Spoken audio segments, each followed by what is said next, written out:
Rapunzel. There once was a man and a woman who had long in vain wished for a child.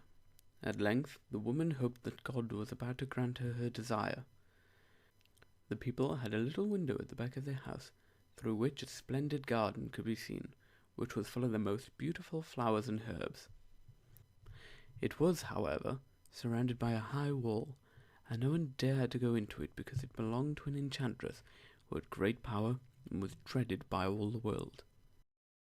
One day this woman was standing by the window and looking down into the garden, when she saw a bed which was planted with the most beautiful rampion, and it looked so fresh and so green that she longed for it, and had the greatest desire to eat some.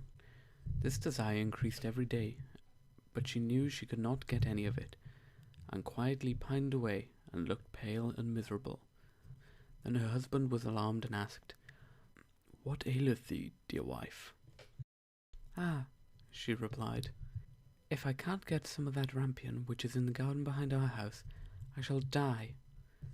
The man who loved her thought, "Sooner than let my wife die, I shall bring her some of the rampion myself, let it cost thee what it will."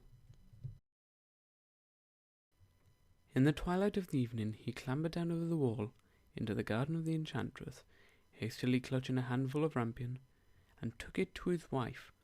She at once made herself a salad of it, and ate it with much relish. She, however, liked it so much, so very much, that the next day she longed for it 3 times as much as before. If she was to have any rest, her husband must once more descend into the garden. In the gloom of the evening, therefore, he let himself down again, but when he had clambered down the wall, he was terribly afraid, for he saw the enchantress standing before him. "How canst thou dare," she said with an angry look, "to descend into my garden and steal my rampion like a thief? Thou shalt suffer for it." "Ah," answered he, let mercy take the place of justice. I only made up my mind to do it out of necessity. My wife saw your rampion from the window, and felt such longing for it that she would have died if she had not got some to eat."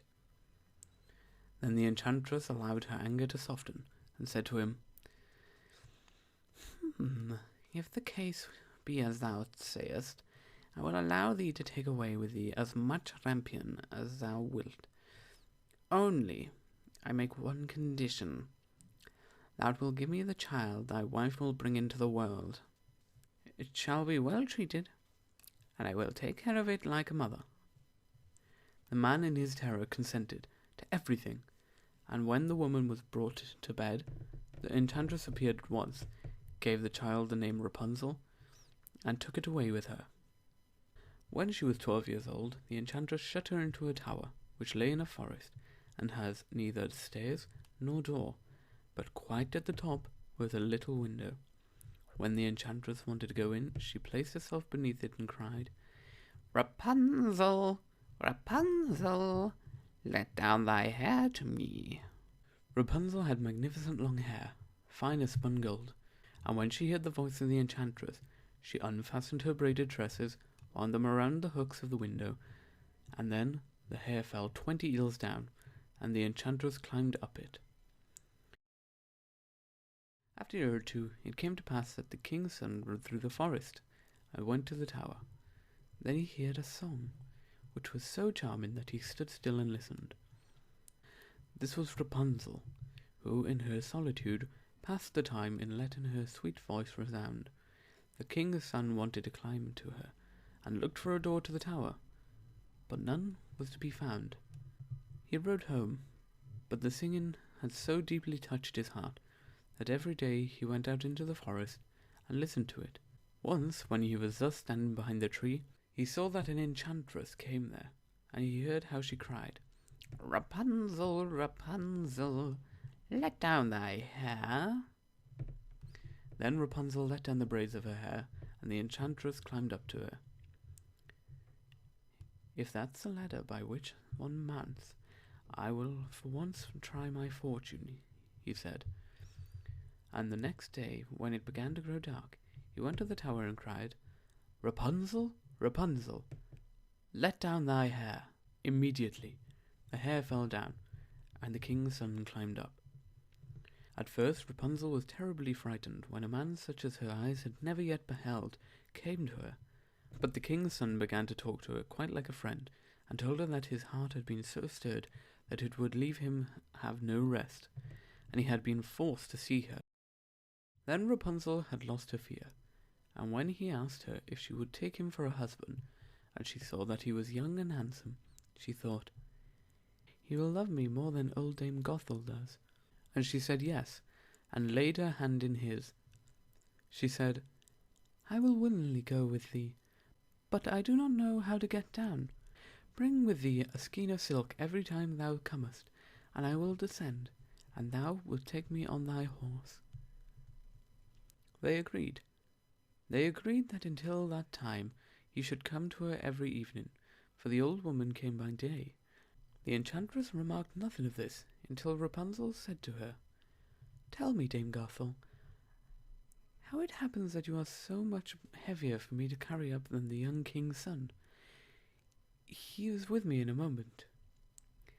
"Ah, thou wicked child!" cried the enchantress. "What do I hear thee say? I thought I had separated thee from all the world, and yet thou hast deceived me." In her anger she clutched Rapunzel's beautiful tresses, wrapped them twice around her left hand, seized a pair of scissors with the right, and snip, snap!